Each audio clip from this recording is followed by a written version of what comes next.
When I was growing up, one of the ways that my family loved each other was to call up and say, "Come for dinner." And so whether it was a holiday or just an evening on the weekend, everybody would pack up and off we'd go. And everybody would gather to laugh, to be in a safe space where you know that you were included, where you knew you belonged, and where you could enjoy one another's company and nurture relationships and friendships. We gathered around that table morning, noon, and night. It was a part of the very fabric of who we are. Can you tell?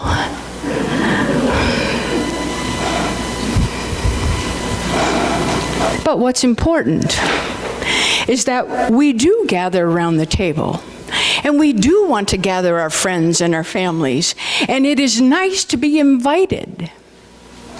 When I was in 9th grade, there was a leadership week at camp, and so the pastor and the youth director said, "Why don't you go?" So I went. And so, because I'm an extrovert, when they would say, "Pair up with somebody," I always hurried up and got somebody, mostly because I was afraid nobody would choose me. And one of the leaders of that week saw that and noticed that and came up to me and said, "This time I want you to just wait." And said, "I want you to wait to be chosen." Guess what? Nobody told me. It was an uneven number of people. I never forgot that either. It is a gift to be chosen, to have an opportunity to participate in something, whether it's a meal or a banquet or anything else. Oftentimes at school, we see that hierarchy, that pecking that comes because everybody wants to sit at the right table, be seen with the right kid, wear the right clothes, do the right thing, smart off the same way everybody else did. We want to belong. We want to be important. We want oftentimes to be noticed. In today's gospel text, the Pharisees were doing the same thing. The prominent Pharisee probably was truly a high leader in the hierarchy of the religious group of folks in that community. He didn't live in one of the row houses on the backside of Jerusalem. I'm sure that he had a wonderful place to be, and if push comes to shove, the ticket to his gathering was probably the hottest ticket in town after church that day. Now, if we listen to the gospel text, we hear two things. One, it could be that they invited Jesus because he was the new hot rabbi. And so you got to have him because you want to have all the right people seen at your place. It could be that there was a duty. Well, he's in town and I better have him or everybody will notice that I didn't invite him. Sometimes we invite people because of duty. Or it could be, as we heard in the gospel text, they were watching him. They wanted to see what he was doing. They wanted to keep an eye on him because they still were not sure if they liked him or not, and they really knew that they didn't really like him but didn't know what to do with it yet. So at the beginning of the text, Jesus really puts it right in their face because he happens upon a man who we would say had edema. Significant edema, really, probably. And Jesus knew that it was not lawful to heal on a Sabbath because you didn't cook on the Sabbath, you didn't heal on the Sabbath, and if you were really strict, you could barely walk across the street on the Sabbath because anything that looked like work was against the law. So he put it right in front of their face. Am I allowed to heal somebody on the Sabbath? And none of them could say, well, no, because why would you say no to healing? The flip side of that is that they didn't want to say yes because, now what happens to the law that says you can't do anything that looks like work? So, Even a fool will seem wise if he keeps his mouth shut, and that's exactly what they did. Didn't say a thing.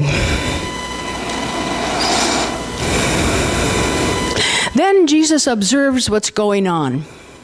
Notice that everybody is jostling for the important chairs, the important tables, the important seats. Now that's just plain human nature. Come on. It's true. And for a business person of that day, you wanted to be seen in an important place because it was good for business. Everybody could say, well, I saw you at the banquet. And the last thing you wanted was to sit yourself down someplace and to have the person who invited you to say, oh, I'm sorry, that's not yours. You're going to have to go over here. That's not only bad for business, but everybody's going to talk about it. Recently at the Olympics, we had a young man who wasn't thinking very clearly, obviously, and purposely lied about the fact that he'd been held up, gunpoint to his head. You know, that's where being a fool would have been helpful if he just kept his mouth shut. But he didn't. And he will never be remembered for the medals that he won. He will always be remembered as the guy who lied. He not only has lost things in the immediate, but I bet that will haunt him every time he looks for a new job. Because as an employer, why should I think he will lie in my business if he'll lie at the Olympics, an international gathering? He has harmed himself in ways that he has no understanding. Jesus says, don't think more of yourself. Don't be so puffed up. Obviously, this guy thought he could get away with it. Not thinking very clearly.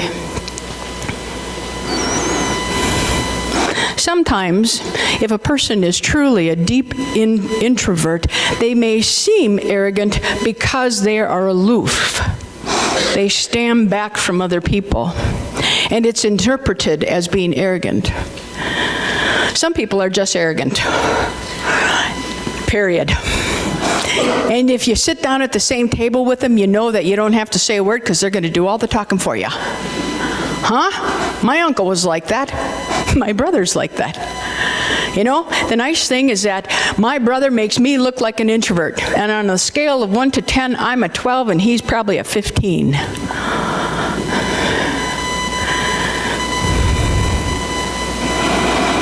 But there are those people that can take over a room, that can take over a table. And sometimes they mean to do it, and sometimes it's just who they are. And it isn't always a bad thing. Actually, it can be a relief, because you don't have to say anything, because they'll say it all for you. But Jesus said, be aware of how you are perceived in the world. He said, if you invite somebody and you know that they can invite you back, you have your reward. One of my favorite things is to invite people that I know are really good cooks to come to my house to eat. I'm a utilitarian cook. But I've got some friends who really can put down a good meal. And the wonderful thing is that if I invite them, I know I get to go to their house next. Yes!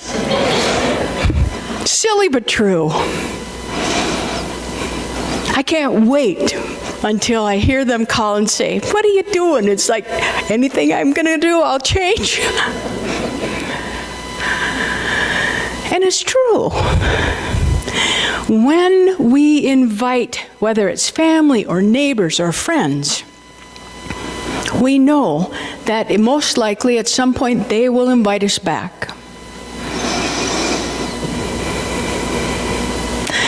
There was a new couple in the neighborhood where my aunt lived. And they came over, and part of their tradition, they were explaining to her, was like baptism for us. And so there were going to be a lot of cars, and they just were explaining there were going to be a lot of cars on the street, and they just wanted her to be aware. And then they asked her to come. So she called me up and said, "What do I do?" She said, "They don't speak English very well." I said, "Well, what would you do if somebody invited you to a gathering after a baptism?" And she said, "Well, I'd go." I said, "Well, then you should go." She goes, "But none of the neighbors are going, and I would just go by myself." And then she said, "But I suppose I should go because nobody else will go." And I said, "I suppose you should." She goes, "But what do I do?" And I said, "You go. Just show up." So she did. And they were thrilled to see her there. So afterwards, she called me up and she said, "I went." I said, "How'd it go?" "Well," she said, "nobody spoke English." I said, "Well, you knew that going there." She goes, "And I didn't know what to do with myself, and there was only one other guy that looked like he spoke English, and he was busy talking to somebody else." I said, "Well, what did you do?" She says, "Well, I stood around for a while because I didn't know what to do." I said, "Did you taste any of the food?" She goes, "I wanted to, but I didn't know what it was." I said, "Well, you should have just tried some." And she wasn't brave enough. And I said, "But you went, and they knew you were there." Sometimes we do things that cannot be repaid. And that's what Jesus says in the latter part of the text. First, he talks to everybody saying, pay attention to who you're gathered with. Like, I'd love to go to this gathering in Atlanta, and I know I'm not in the league. I'd have to buy a new dress just to go. And the shoes would have to match it. As much as I'd like to go, it's for selfish reasons. It's not because I'd be supporting the couple. It's because I want to see what's going on.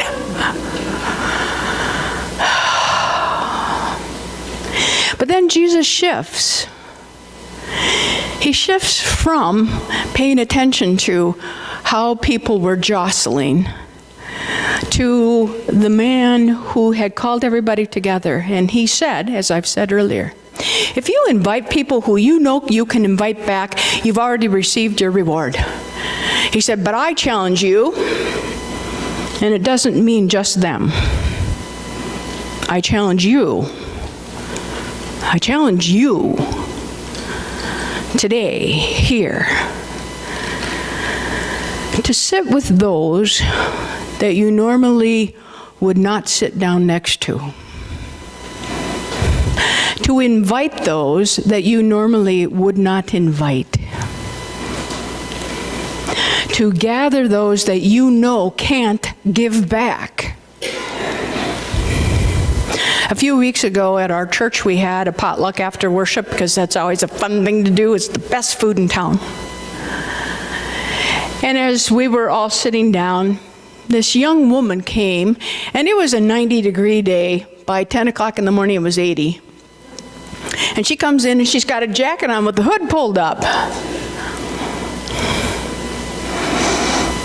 And she's looking at the bulletin.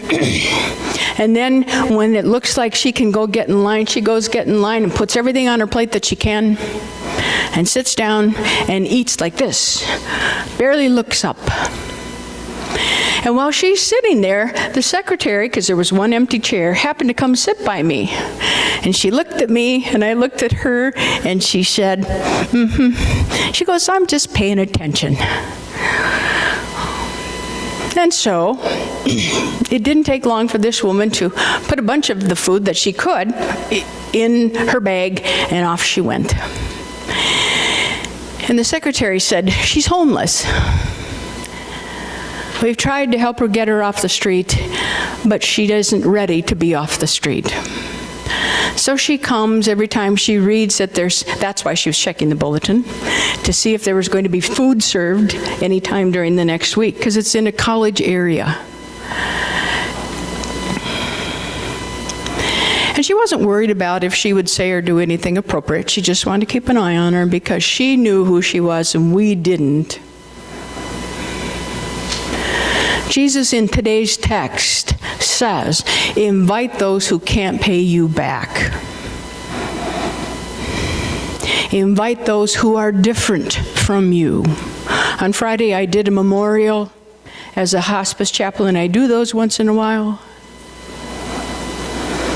And as I drove up to the funeral, the mortuary, I saw all these people in the parking lot. And you could see that they were distraught, and I could see they weren't a part of the group that I was going to be talking to. And I thought, what is going on? So I went in and I talked to one of the guys, and I said, tell me about the people in the parking lot. And he said, well, you know, Muslims have to bury within 24 hours. And the most important part of their burial is the ceremonial washing. The leaders of the mosque and the appointed family members wash the body and shroud it. And once it's shrouded, no one's allowed to see it again. And he said, but the problem is that this was a 21-year-old man, young, who died surprisingly quick and tragically. And people want to see him because they weren't ready. It wasn't coming. And I wanted to go talk to them, but I didn't know what to say. I wanted to offer my condolences, but I didn't quite know how.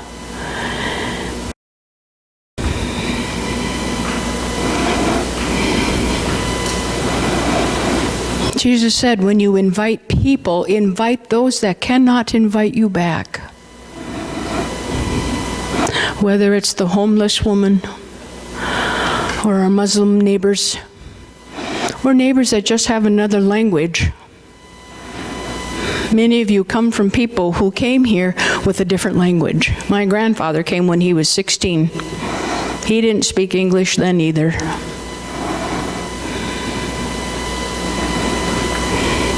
Today's gospel text is a challenge because I'd much rather be comfortable surrounded by the people that make me laugh and make me feel good, and I love to see.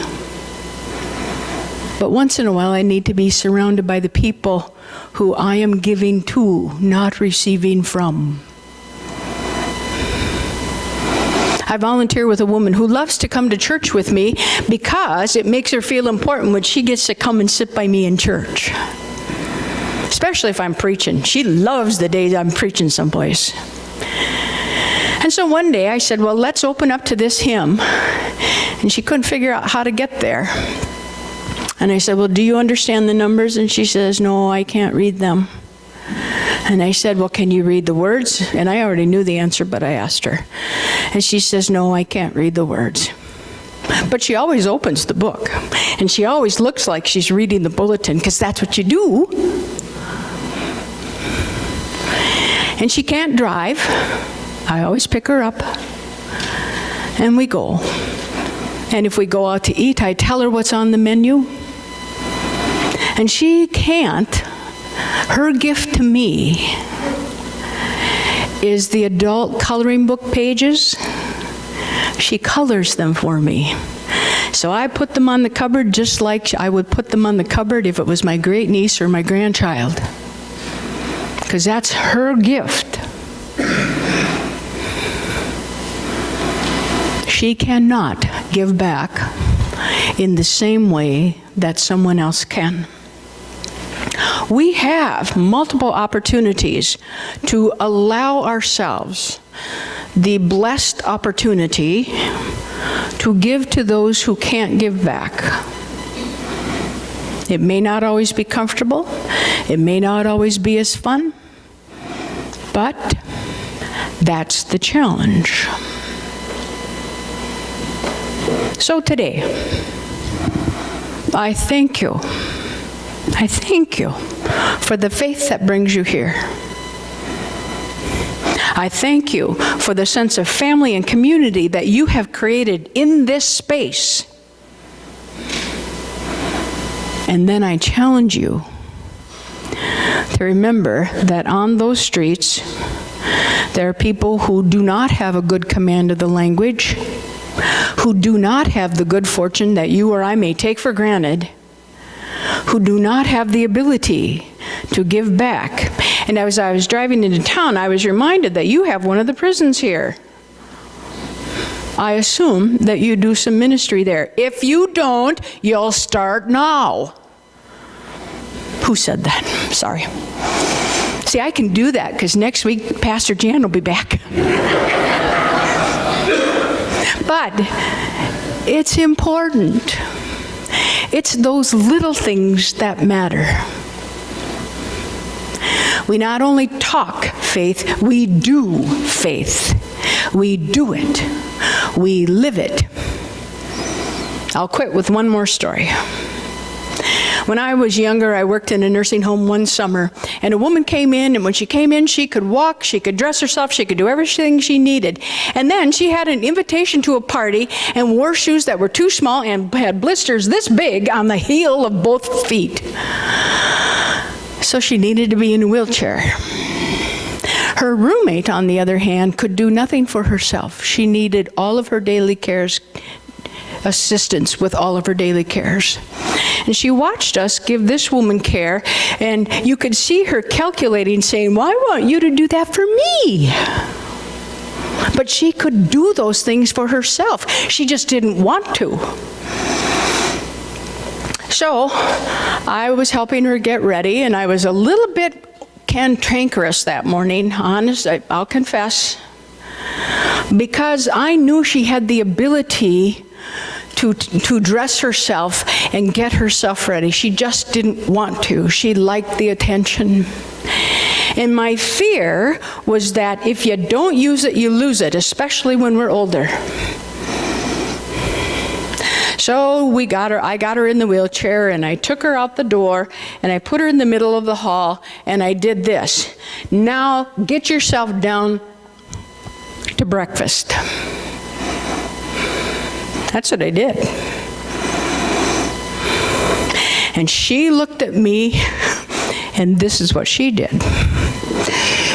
You stand there and you call yourself a Christian. How can you talk to me like that? The problem was she was right. I had the right reasons for wanting her to push herself, because she could. But I had done it very poorly. So she could not hear what I was asking her to do because I didn't ask.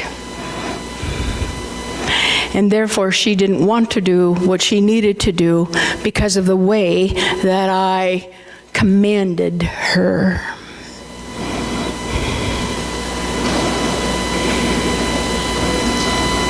Fortunately, we are forgiven of things that we do. So anyway, today, the challenge for you is to be mindful not of those who can pay you back, for your reward is already given, but to be mindful of all those who cannot pay you back, and to include them even when it's uncomfortable. Because God sees and God remembers. It will not save you, but it will make you a better person, and more importantly, it will make their lives a better life in that moment. Because it is truly an extension of the faith you speak and the faith you do. So be it. And the people said, Amen. Thank goodness she's done.